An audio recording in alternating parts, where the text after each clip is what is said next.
With the instant online reservation agreements that you guys can do, Yeah. what are your thoughts on the latest average conveyancing time of 150 days? With what you're doing, what do you think needs to happen to improve? Well, Great question. Yeah, it's a great question. Thanks for that.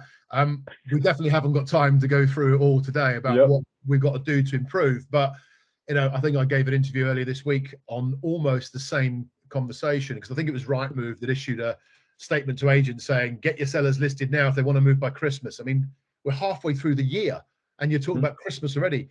How have we got to this stage? How has the industry allowed itself to become to get to a position like this where you're having to give people advice right now that they want to be in by Christmas, they've got to list now? I appreciate there's a whole thing about trying to encourage sellers on the market, but if you go out to a seller now and say, if you want to list your house and you want to move by Christmas, you've got to list it now, you'll be laughed out of town, because that's not what the seller expects, and probably other agents aren't telling them that. What to do about it? First of all, education. The agent has a responsibility to educate or prepare the seller and the buyer to some extent for what's to come, because they know what's going to happen.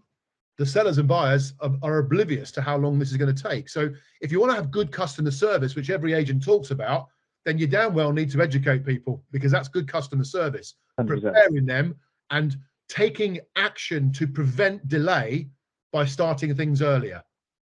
That's what you've got to do. Well, you don't have to, because if you don't do it, then you're going to have to be picking up the pieces in sales progression when people are moaning at you because it's taking too long, because they don't moan at their lawyer. They only moan at the agent because they want to moan at each other. And they've been doing that. But we've allowed ourselves as an industry to let the process take this long, because we are, for some reason, just sticking our head in the sand and not acting. We are talking about it, we're moaning about it, but we're not taking action. There are plenty of tools out there to help speed things up, and some agents are doing it, but it's always the minority and not the majority. The majority tend to come on board when they have no other option and when they're losing instructions to the independent agents that are actually doing something about it. But everybody needs to get together and actually start acting and stop talking. Yeah. Ran over. No, I do appreciate what you're saying. I do agree with you in the sense of education is key. If you're explaining to people more upfront information, more useful stuff, more about the process, more it is a great service to be able to provide, because people want that. People, sometimes it feels like when you buy or sell a house, your offer goes in, it's accepted, and then it's just darkness, and no one really helps you throughout the process of, we're here, this is where we're going to be, we're here, this is what's going to happen, here's a menu, here's a list. And if you think from the other side, if you're getting and receiving that, how valuable that is, that you could do so simply without having to, it wouldn't cost you anything other than time, the better service you could give over somebody else just from doing that someone else has left with complete darkness, and you can differentiate yourself. This is the acid test, right? And now when we are talking to agents, and we've got hundreds of agents still trying to get into Gazeal, and apologies, we're working through it. There's a backlog, but actually, this is what I say to every agent that wants to come to Gazeal. Would you recommend this to your mum? Would you think of it this way? Would you recommend to your parents that they go through the current process without any support, or would you give them a solution if you knew that it existed that would make their lives easier? What would you actually do? And as you can imagine, unless you hate your parents, which not very many people do, generally you would say to your friends and your relatives and the people that you loved, do this, prepare. It will take the sting out. It will make things easier for you. So if it's right to do that, why not do it with everybody?